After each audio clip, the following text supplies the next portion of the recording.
Okay, so in the last lecture हमने देखा acceleration on smooth surface.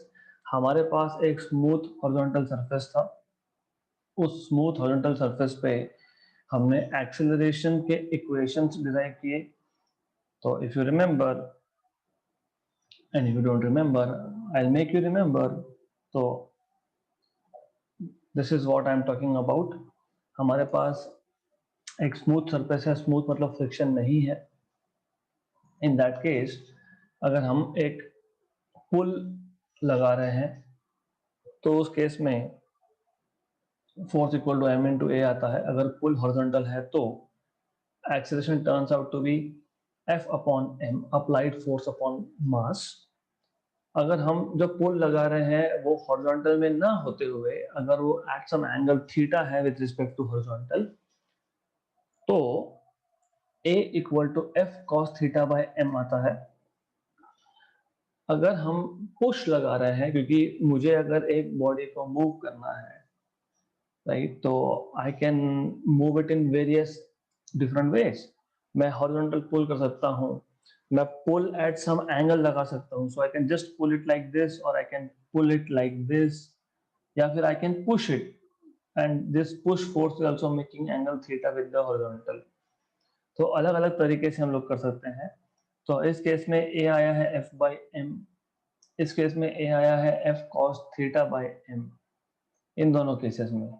So whether the force is push और pull at an angle theta with respect to horizontal, we have f cos theta by m, right? ऐसा है। Now moving ahead, अब तक हमारे पास horizontal smooth surface था, अब हमारे पास एक स्मूथ इंक्लाइंड प्लेन है। So we want to find out what is acceleration on smooth inclined plane. Acceleration on smooth inclined plane. Okay, good. तो फर्स्ट ऑफ ऑल इसमें भी दो केसेस है। When the plane is at rest, when the plane is at rest, मतलब first of all आपको समझना है what is the meaning of smooth inclined plane. So हमारे पास एक प्लेन है which is making some angle theta with respect to horizontal, ऐसा है। और इसके ऊपर हमारे पास एक ब्लॉक है। So we have a block on this, on top of this, like this.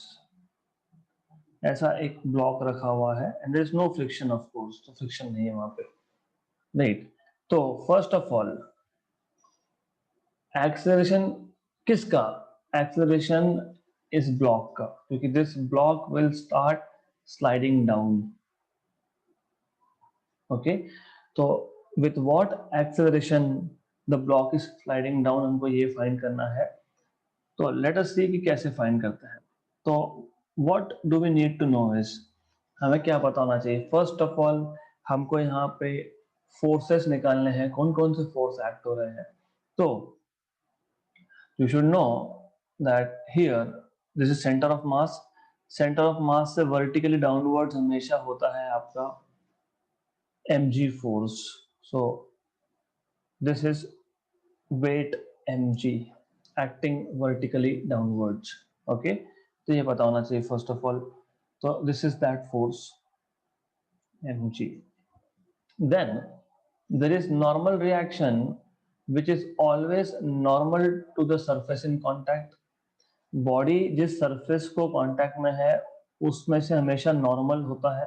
So this is like this. Okay, तो यहाँ पे है ये normal reaction, I will call it as R, normal reaction, right. अब आपको trigonometry का एक basic rule पता होना चाहिए। If these two lines have angle theta, तो अगर मैं इन दोनों लाइंस को परपेंडिकुलर लाइंस ड्रॉ करता हूं, तो उसमें भी एंगल थीटा होगा, जैसे कि if this line is perpendicular to line number 1, और फिर this is the line which is perpendicular to line number 2। अगर 1 और 2 में एंगल थीटा है तो 1 और 2 लाइंस को जो परपेंडिकुलर लाइंस होंगे उसमें भी एंगल थीटा होगा। So by that logic, this angle over here is theta. Okay, so the angle between two lines, if it is theta, then the angle between two lines perpendicular to these two lines is also theta. तो अब हम क्या कर सकते हैं, we can split this, तो ये आ जाएगा आपका mg cos theta कंपोनेंट यहाँ पे, और mg का एक कंपोनेंट यहाँ जाएगा here somewhere here, which will be mg sin theta. So you will have one component of mg over here, which is mg sin theta, right? Easy है, बहुत easy है. Now, अब क्या करेंगे? The body is going down with an acceleration a. Body is going down, okay? So, what we see is from the diagram, normal reaction is balanced by mg cos theta, okay? Whereas net downward force is mg sin theta. तो net downward force क्या है? mg sin theta, okay? तो कैसे लिखोगे इसको? Net downward force is mg sin theta. So mg sin theta is that force which is responsible to move the body down the inclined plane. mg sin theta ये force है जो body को incline plane पे नीचे ला रहा है, और हमको पता है F is m into a, तो हमको मिल जाएगा यहाँ पे mm cancel, a equal to g sin theta. So you will have a equal to g sin theta. Alright, easy है, काफी सिंपल थिंग. हमारे पास एक इंक्लाइन प्लेन है जो रेस्ट पे है, okay? Then incline plane rest पे है, बॉडी रेस्ट पे नहीं है. इंक्लाइन प्लेन, जो प्लेन मैंने ड्रॉ किया है दो ब्लैक लाइन से, तो let me just complete this diagram.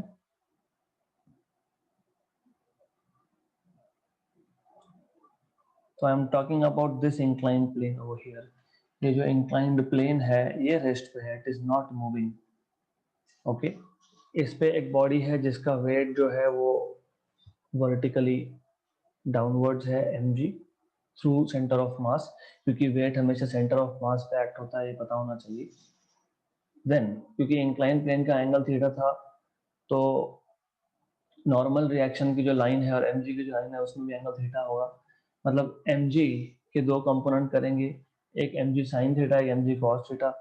mg cos theta जो है वो नॉर्मल रिएक्शन को बैलेंस कर रहा है, और क्योंकि बॉडी इंक्लाइन प्लेन से नीचे आ रहा है तो mg sin theta is that force which is responsible for the motion of the body down the incline plane. तो हमने लिखा F equal to mg sin theta, but F is mass into acceleration, where mass m is the mass of the body. So a equal to g sin theta मिल गया आपको. So you have a equal to g sin theta. This is when the plane is at rest. Okay, inclined plane rest पे है, body rest पे नहीं है. अगर body rest पे होता तो फिर acceleration क्यों find करते हैं हम लोग? Logically we are finding acceleration of the body on an inclined plane. Okay, so next, number 2. When the inclined plane is given, when the plane itself, the plane is given a horizontal acceleration b, a horizontal acceleration let us say b. मतलब क्या? मतलब समझ लो, other things are almost same with only addition कि हम लोग अब क्या कर रहे हैं, हम लोग इस इंक्लाइंड प्लेन को ही पुश कर रहे हैं, हम इस इंक्लाइन प्लेन को ही एक एक्सेलरेशन दे रहे हैं b। तो बॉडी इंक्लाइन प्लेन पे है, अब हम लोग इंक्लाइन प्लेन को ही धक्का दे रहे हैं basically, so that extra acceleration b is there। so you know Newton's third law, to every action there is equal and opposite reaction। तो what is happening basically, आप या तो उस टर्म से समझ सकते हो, या फिर अगर आपको inertial and non inertial frame of reference पता होगा, तो because of this extra acceleration, ये जो एक्स्ट्रा एक्सेलरेशन है b यहाँ पे, उसकी वजह से ब्लॉक जो है, ब्लॉक पे एक एक्स्ट्रा फोर्स लगेगा, and that extra force is opposite to the given acceleration. Okay, so it is something like this. अगर ये b है तो ये mb है, मास इनटू एक्सेलरेशन, है ना, force is mass into acceleration. तो जिस इंक्लाइन प्लेन पे ऑब्जेक्ट रखा था, उस प्लेन को ही हम पुश कर रहे हैं, एक्शन, उसका रिएक्शन बोल सकते हो, या तो बोल सकते हो क्योंकि ये block itself accelerated frame of reference में है, इनर्शियल फ्रेम ऑफ रेफरेंस में, non inertial frame of reference में है, उसकी वजह से एक फोर्स अपोजिट डायरेक्शन में एक्ट होता है, m into b, where b is this acceleration, यहाँ पे b एक्सेलरेशन ही है। This is important to understand, अगर ये समझेगा तो ही आगे कुछ समझेगा, otherwise you will not understand anything.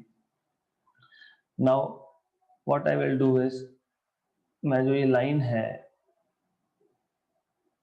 इस लाइन को ही मैं एक्सटेंड कर लेता हूं। So I'll do something like this। Okay, so now ये mb force, this is mb force, this angle if it is theta, तो ये एंगल भी थीटा ही आएगा आपका, थीटा ही आएगा। कैसे आएगा थोड़ा सोचो, you must have heard about corresponding angles, something like that, तो वो मिल जाएगा आपको थीटा। तो ये आ जाएगा mb cos थीटा, और mb cos थीटा को परपेंडिकुलर एक कंपोनेंट होगा, and that will go perpendicular, मतलब that will go over here, so it will go in the direction of mg cos theta, और वो होगा component mb sin theta. I am repeating again, and this is important. Okay, important है। पहले case में हमारे पास incline plane पे एक object है, ऑब्जेक्ट नीचे मूव हो रहा है, हमने इंक्लाइन प्लेन पे कोई फोर्स नहीं लगाया, बस ऑब्जेक्ट पे एक फोर्स लग रहा है बिकॉज ऑफ ग्रेविटी। तो a equal to g sin theta was the acceleration of body on the plane which is at rest, plane rest पे था। अब एडिशनली हम प्लेन को भी पुश कर रहे हैं, उसकी वजह से एक अपोजिट फोर्स mb लग रहा है बॉडी पे। अब mb के दो कंपोनेंट हो गए, mb cos theta and mb sin theta। So as you can see from diagram, normal reaction R is balanced by mg cos theta plus mb sin theta। Normal reaction को opposite दो forces हैं, और overall overall body is sliding down, body जो है वो नीचे ही आ रहा है with acceleration a। Last lecture में मैंने बताया था, अगर बॉडी ऊपर जा रहा है तो upward force minus downward force equal to net force, है ना। यहाँ पे भी वही करना है, body is coming down the incline plane, तो नीचे का फोर्स ज्यादा होगा, मतलब मैं लिख सकता हूँ mg sin theta minus mb cos theta equal to net force which is ma, because body is going down. अगर बॉडी ऊपर जा रही होती तो फिर mb cos theta minus M G sine theta equal to M A ऐसा लिखा जाता, तो आपको मिल गया A equal to G sine theta minus B cos theta. ये है acceleration of a body on an inclined plane which itself is accelerating with acceleration b।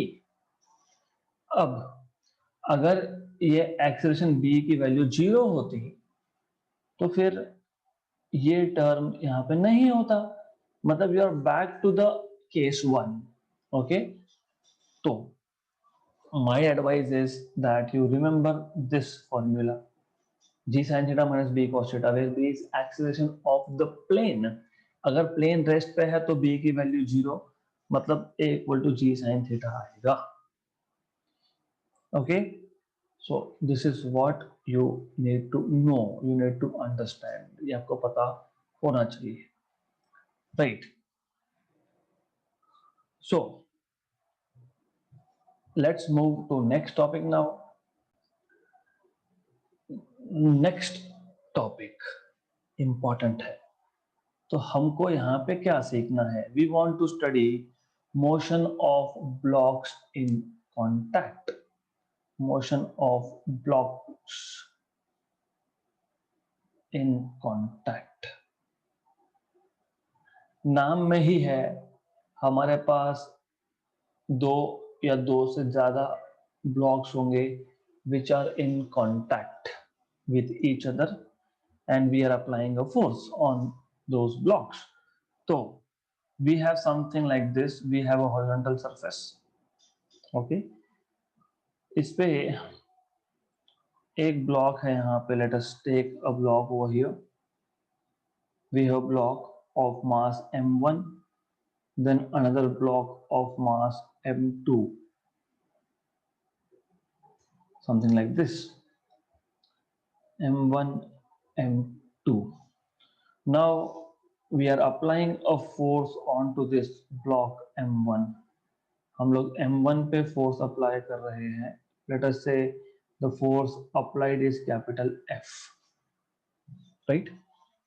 तो ओवरऑल सिस्टम एक्सेलरेट होगा, right. What we have to do is, ऐसे cases में सबसे पहले individual bodies का free body diagram draw कर लेना। तो दो बॉडीज है तो दो फ्री बॉडी डायग्राम आएंगे। ये मास m1 के लिए आएगा, यहाँ पे मास m2 के लिए आएगा। एवरीथिंग इज इंपॉर्टेंट हियर, तो अच्छे से समझ लो, राइट। अगर ये समझ में आ गया तो the most difficult topic that students feel is done. Okay, now of course मैं इसको नाम दे देता हूँ, ये ए ब्लॉक है, ये बी ब्लॉक है। ये ए ब्लॉक है, इसका मास m1 है, ये बी ब्लॉक है, इसका मास m2 है। क्या हो रहा है बेसिकली, हम लोग फोर्स अप्लाई कर रहे हैं कैपिटल F।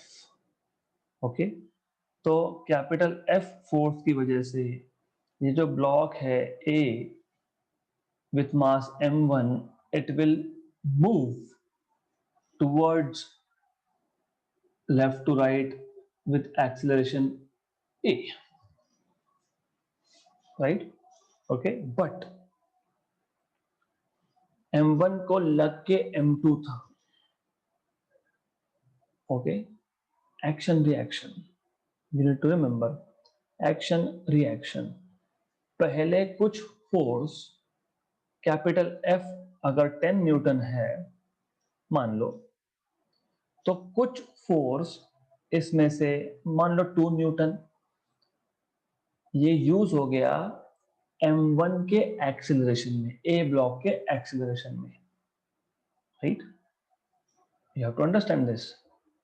जो बचा हुआ फोर्स है स्मॉल f, वो m1 से पास होके m2 पे गया, क्योंकि ये दोनों कांटेक्ट में थे, इसलिए मैंने स्मॉल f लिखा है। I am telling you again, हमारे पास एक ब्लॉक है, फिर एक दूसरा ब्लॉक है, दोनों कांटेक्ट में है। हम पहले ब्लॉक को पुश कर रहे हैं with force capital F, for example 10 newton. तो as a system m1 m2 दोनों ही एक्सेलरेट होंगे, बट मैंने फोर्स लगाया था 10 न्यूटन कैपिटल F, तो पहले तो वो m1 के एक्सेलरेशन में यूज हो गया, तो जब F2 तक पहुंचा तो थोड़ा सा कम फोर्स पहुंचेगा, लेट अस से 8 न्यूटन, इसलिए मैंने यहाँ पे कैपिटल F लिखा है, यहाँ पे स्मॉल f लिखा है। तो m2 पे इन कंपैरिजन कम फोर्स लग रहा है, ये लॉजिकल भी है, थोड़ा सा समझ लो इसको अच्छे से। मतलब m1 जो है वो m2 पे फोर्स लगा रहा था, small f, action, every action has equal and opposite reaction, मतलब m2 जो है वो अपोजिट डायरेक्शन में फोर्स अप्लाई कर रहा है m1 पे, रिएक्शन। तो m1 के फ्री बॉडी डायग्राम में दो फोर्सेस है, capital F which is external applied force, small f which is reaction by m2 on m1। Okay, हमने कैपिटल F एक्सटर्नल फोर्स लगाया था m1 पे, उससे थोड़ा कम फोर्स m2 पे लगेगा, वो एक्शन हो गया m1 का m2 पे। तो ये जो स्मॉल f मैं दिखा रहा हूं, ये m1 का एक्शन है m2 पे, फिर m2 रिएक्शन भी देगा, तो small f in opposite direction, it is action, मतलब reaction of m2 on m1। ये अच्छे से समझ लो। Okay, because of these forces m1 and m2 both will accelerate, right? In case of block A, overall motion कहां पे है, left to right है ओवरऑल। ओके, मतलब कैपिटल F फोर्स की डायरेक्शन में है, capital F minus small f equal to m1a। क्यों m1a? क्योंकि m1 ब्लॉक के फ्री बॉडी डायग्राम की बात हो रही है, इसलिए m1a। और एक्सेलरेशन का इक्वेशन जब आप लिखते हो तो बहुत इजी है, एक्सेलरेशन कभी भी total force, driving force, external force, मतलब capital F upon total mass होता है। सो A is F upon m1 plus m2, this is important. ये हो गया आपका ब्लॉक A का विथ मास m1 का free body diagram.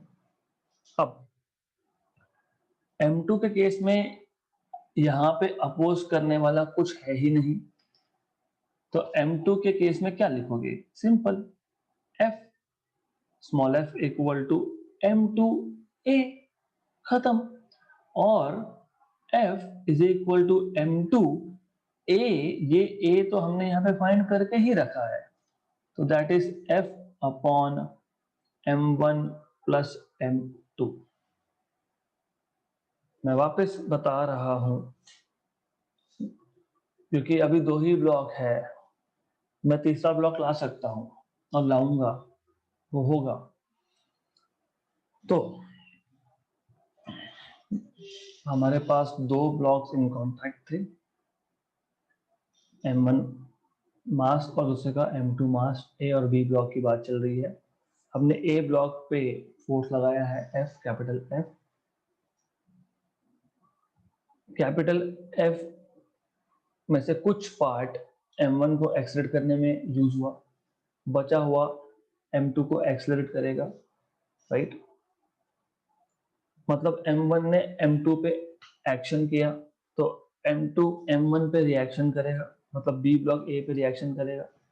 So you have on mass m1 two forces, capital F and small f, but overall motion is from left to right, मतलब motion is in the direction of capital F।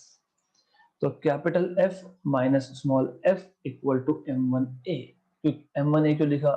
क्योंकि पहले मास की free body diagram की बात चल रही है, तो पहला मास एक्सेलरेट हो रहा है इसलिए। ओवरऑल एक्सेलरेशन कैसे लिखते हो? हमेशा एक्सेलरेशन लिखा जाता है ड्राइविंग फोर्स कौन सा ड्राइविंग फोर्स है? कैपिटल एफ अपॉन टोटल मास। टोटल मास कितना है सिस्टम में? m1 plus m2। अगर हम स्मॉल f जो एक्ट हो रहा है m2 पे उसकी बात करते हैं, तो m2 को अपोजिंग फोर्स नहीं है, तो हम डायरेक्ट लिख सकते हैं F equal to m2a, where a is capital F upon m1 plus m2 जो हमने पहले ही करके रखा है, right. Now in next case हम क्या करने वाले हैं? इन नेक्स्ट केस हम उल्टा करने वाले हैं। What ulta we are going to do is like this. We will be applying, sorry for this, we will be applying capital F force on block B now. Okay, तो वापस से हमको free body diagrams draw करने पड़ेंगे दोनों cases की।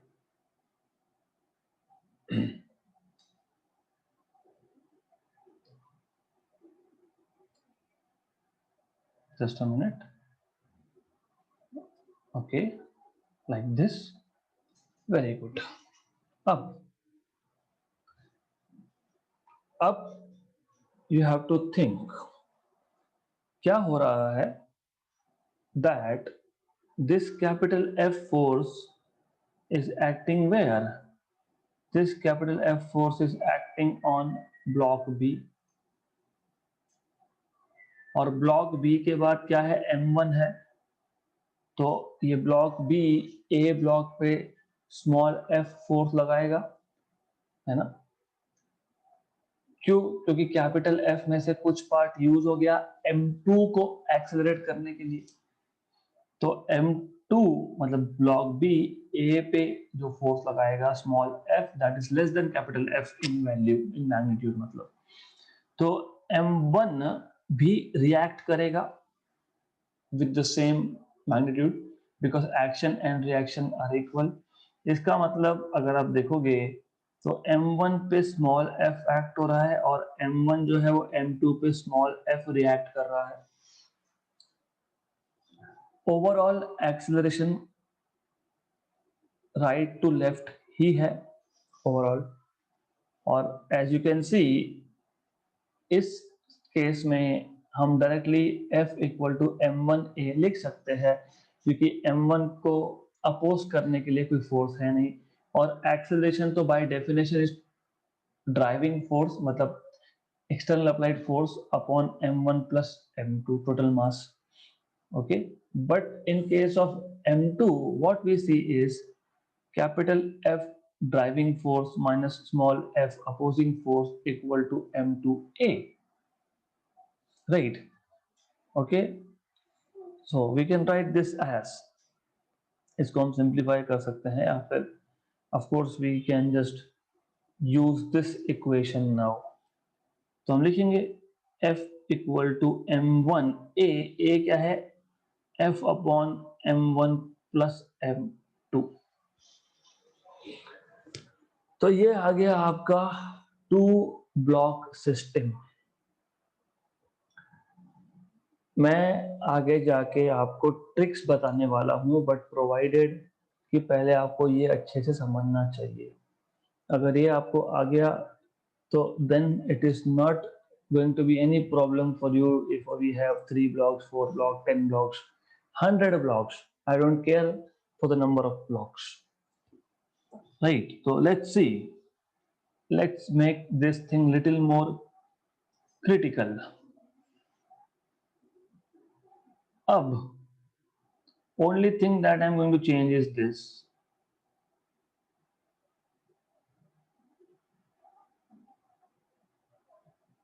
What I will do is मैं यहाँ पे और एक ब्लॉक लगा देता हूँ,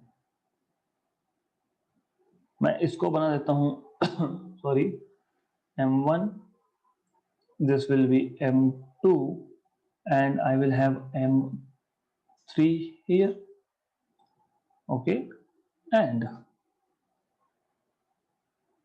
obviously अब हमको 3 अलग अलग फ्री बॉडी डायग्राम देखने पड़ेंगे. So we will see 3 different FBDs, free body diagrams. So things will get little complicated now.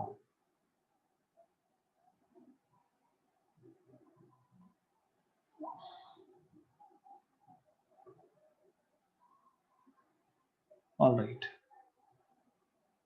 Okay, so I will tell you one case here and the other you'll have to do it. So first of all, let's draw 3 different bodies. ये M1 आ गया यहाँ पे. Then we have M2 here. Then we have M3 block C मतलब basically. तो block A, block B, block C, right. अब block A का पहले देख लेते हैं हम लोग. ब्लॉक ए पे क्या हो रहा है? ब्लॉक ए पे कैपिटल एफ फोर्स लग रहा है. For example again 10 Newton. उसमें से ब्लॉक ए मतलब जिसका मास m1 है उसको एक्सेलरेट करने में थोड़ा सा फोर्स यूज होगा. बचा हुआ कहाँ जाएगा? m2 पे, राइट. तो मान लो कि ये ब्लॉक ए जो है वो ब्लॉक बी पे F1 एक्शन कर रहा है. तो ब्लॉक बी भी F1 रिएक्शन करेगा. तो यहां से आपको मिलेगा F1 रिएक्शन और इस पे एक्शन हो रहा था F1, राइट. मैं मानता हूं ये 10 न्यूटन था. फिर F1 जो फोर्स आया वो मान लो 7 न्यूटन है, मान लेते हैं, क्या फर्क पड़ता है. Okay. But now M2 and M3 are also in contact. तो M2 क्या करेगा? वो M3 पे एक फोर्स लगाएगा F2 और M3 उस पर रिएक्शन कर देगा F2, राइट. करेक्ट. तो in this way you can say, तो इस पे एक्शन था F2, इतना ही इसने रिएक्शन कर दिया F2. एक्सेलरेशन तो सबका ए ही है, left to right, left to right. Action sorry acceleration is a in all the cases. Okay, what do we see here is driving force F minus opposing force F1 equal to m1a. और as I told you acceleration का तो issue है ही नहीं क्योंकि acceleration is total force upon total mass. क्योंकि यहाँ पे 3 blocks थे तो यहाँ पे डिनोमिनेटर में m1 plus m2 plus m3 आएगा. In this case, what do we see is we see F1 minus F2 driving force minus opposing force equal to net force M2A. Okay. तो और इस केस में क्या आएगा? F2 is equal to M3A. अब मैं बताता हूं कि इक्वेशंस बनते कैसे हैं और फिर मैं बताता हूं ट्रिक, क्योंकि मुझे I don't want you to keep deriving equations, I want you to do it with tricks. तो क्या होगा? द थिंग इज अब F2 जो है वो M3A है. A हमने फाइंड करके रखा है capital F upon M1 plus M2 plus M3, right. Okay, good. और F1 minus F2 is M2A. तो F1 equal to M2A plus F2, ये यहां से आया. F1 minus F2 was M2A. Just a minute. तो F1 minus F2 was M2A. तो F1 equal to M2A minus का plus F2. But F2 क्या है? M3A. तो मैं लिख सकता हूं M2A प्लस M3A. मतलब मैं यहाँ पे M2 प्लस M3A कॉमन, और ए क्या है, F upon m1 plus m2 plus m3, right. तो in short what I have is, मेरे पास f1 का फॉर्मूला है which is m2 plus m3 capital F upon m1 plus m2 plus m3, और मेरे पास f2 है which is m3 capital F upon m1 plus m2 plus m3, right. अब ये सारे स्टेप्स परफॉर्म करने पड़ेंगे, okay, which I don't want you to do, क्योंकि ये ओरली होता है। कैसे ओरली होता है, अगर आपको ये ट्रिक समझ गई तो समझ लो कि आपका न्यूटन लॉज ऑफ मोशन यहीं पे खत्म, राइट। कैसे, क्या हो रहा था, हमने कैपिटल F फोर्स अप्लाई किया था, उसका कुछ पार्ट यूज हो गया, जो बचा हुआ है F1 वो एक्ट हो रहा है here between M1 M2, right, right. मतलब F1 फोर्स का रोल क्या है, वो M2 और M3 को एक्सेलरेट करवाएगा। अच्छे से समझ लो, कैपिटल F का रोल क्या था, कैपिटल F जो है वो पूरे सिस्टम को एक्सेलरेट करवा रहा है, ओके। F1 का रोल क्या है, वो M2 और M3 को एक्सेलरेट करवा रहा है ना। तो मैं लिख सकता हूं क्या, F1 इक्वल टू किसको किसको एक्सेलरेट करवा रहा है, ये M2 और M3 को एक्सेलरेट करवा रहा है ये। मतलब उस फोर्स के बाद कितना मास है वो देखना होता है, उस फोर्स के बाद कितना मास है वो देखना होता है, और उसको A से मल्टीप्लाई करना होता है। ये तो हमको पता ही है, एक्सटर्नल फोर्स अपॉन टोटल मास।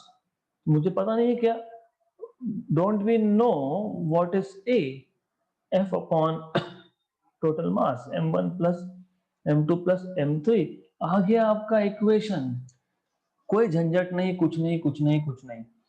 क्या करना, किसी भी फोर्स को निकालना होगा, उस फोर्स के बाद या फिर वो फोर्स कितने मास को एक्सीलरेट करवा रहा है वो देखना। F1 कहाँ एक्ट हो रहा था, M1 के बाद, मतलब किस पे एक्ट हो रहा था, M2 और M3 पे। तो F1 क्या होगा, M2 plus M3 times of acceleration. Acceleration तो हमने ऑलरेडी किया है कि driving force external force upon total mass, आ गया इक्वेशन। फिर अगर मुझे F2 की बात करनी होगी, F2 कहाँ एक्ट हो रहा है, F2 यहाँ एक्ट हो रहा है।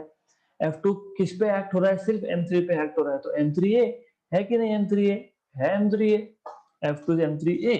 तो this is how you are supposed to find out forces, okay। Next condition is,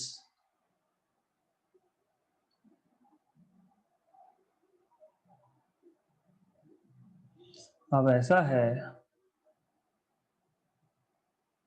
कि ये जो फोर्स है F, वो C ब्लॉक पे एक्ट हो रहा है,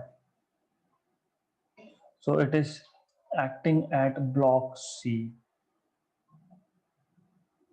okay। All right, so in this case it is going to be same, more or less same। तो मैं बताता हूं कि कैसे करना है इसको अब। So let me just copy paste this blocks,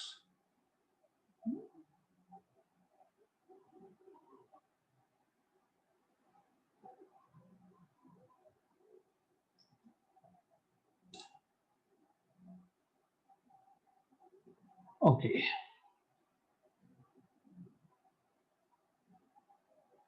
Now sorry for this, okay। So I will start with showing force here, capital F, right। capital F is acting on M3, तो ये जो है वो यहाँ पे एक, मान लो F2 फोर्स एक्ट करेगा, मान लो, okay right. F2 force act हो रहा है M1 M2 पे और ये M3 पे रिएक्ट करेगा, तो यहाँ पे आपको मिलेगा बेसिकली F2 एज रिएक्शन, यहाँ पे मिलेगा F2 as action. Similarly F1 A block पे F1 फोर्स एक्ट होगा, मतलब M2 इज एक्टिंग में, एक्शन M2 से M1 पे है, तो रिएक्शन M1 से M2 पे होगा F1। So it is like this. This is F1. This is F1. Overall acceleration हर एक केस में राइट टू लेफ्ट है, तो आप यहां लिख सकते हो F1 equal to M1A, where A is driving force upon M1 plus M2 plus M3. Then F2 minus F1 is equal to M2A, और आपको F1 क्या है, M1 into A, F1 है M1 into A is F upon M1 plus M2 plus M3, right? Here you will write capital F minus F2 equal to M3A, और आपको अगर F2 निकालना ही है, मैंने क्या बोला, F2 के बाद कितना मास है वो देख लो, तो F2 किस किस पे एक्ट हो रहा है, F2 कहाँ पे है, F2 C और B ब्लॉक यहाँ पे है F2 के बाद कितना मास है, M1 प्लस M2 मास है F2 के बाद, तो M1 plus M2 into A क्या है, capital F upon M1 plus M2 plus M3। तो ये मिलने चाहिए आपको equation of forces. This is what you should be getting, okay? This is what you should be getting, ये आपको मिलना चाहिए, right? Good. So we are done with this topic here. इसके जो कॉन्सेप्ट मैंने बताए हैं आपको, ये एग्जैक्टली सेम कॉन्सेप्ट हम अगले टॉपिक में अप्लाई करने वाले हैं। तो व्हाट इज नेक्स्ट टॉपिक? तो in the next topic what we will have is motion of blocks ही है, यहाँ पे भी मोशन ऑफ ब्लॉक्स, वहां पे भी मोशन ऑफ ब्लॉक्स था, यहाँ पे भी मोशन ऑफ ब्लॉक्स है, वहां पे motion of blocks in contact था, यहाँ पे motion of blocks connected by massless string ऐसा है। मतलब यहाँ पे what we have is, let me just copy this from here.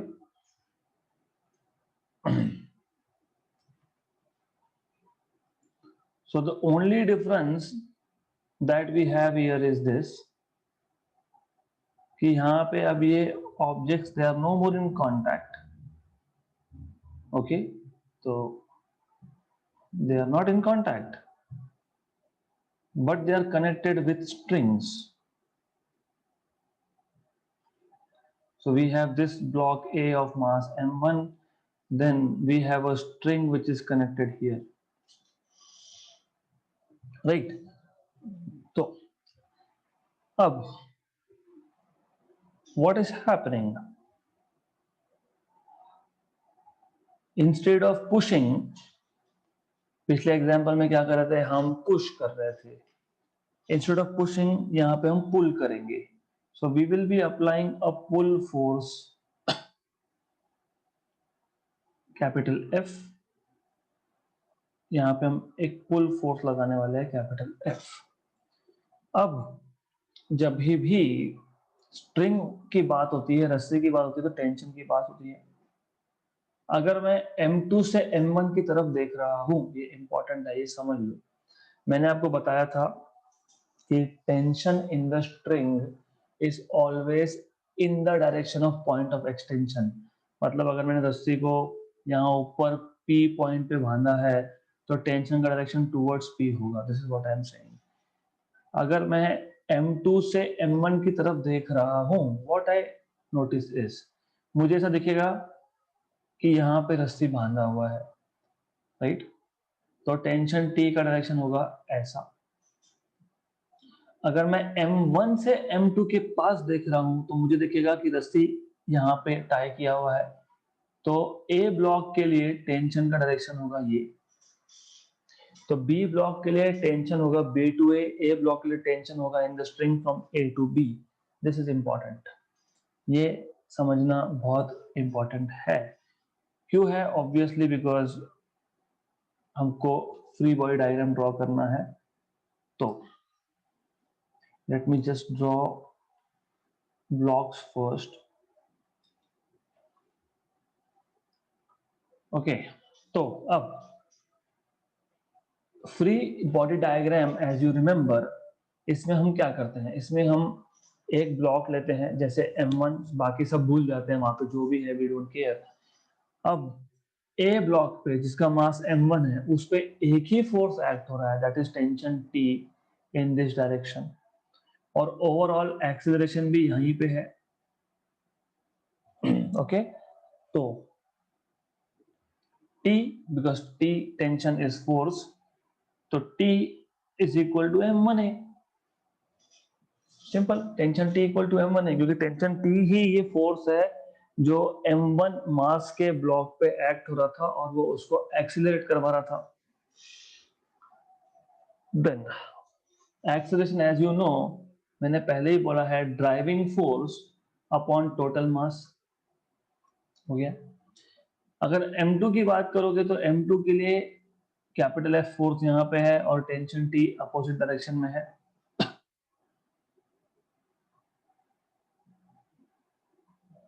Overall acceleration left to right है, तो मैं लिखूंगा F minus T equal to M2A, right.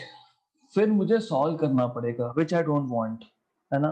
हमको सॉल्व करके टेंशन T फाइंड करना है, क्योंकि बुक्स में यही अप्रोच दिया है। But I know tension T क्या है, M1A, और A क्या है, F upon M1 plus M2।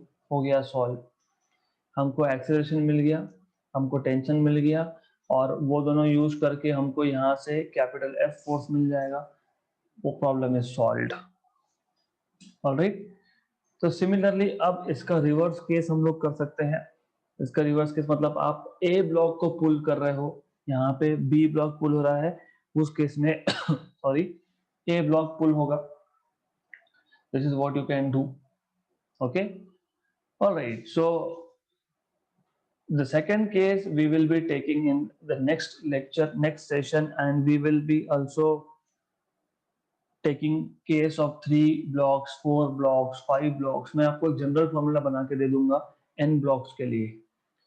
तो next session will be important in that sense, क्योंकि n ब्लॉक का फॉर्मूला एक बार बन गया तो ये सब करने की जरूरत ही नहीं है। यू जस्ट हैव टू, कौन से दो ब्लॉक के बीच में है टेंशन, कौन से दो ब्लॉक के बीच में स्ट्रिंग की बात हो रही है, डायरेक्टली सॉल्व हो जाता है वो, without any free body diagram, without deriving things, so on so forth।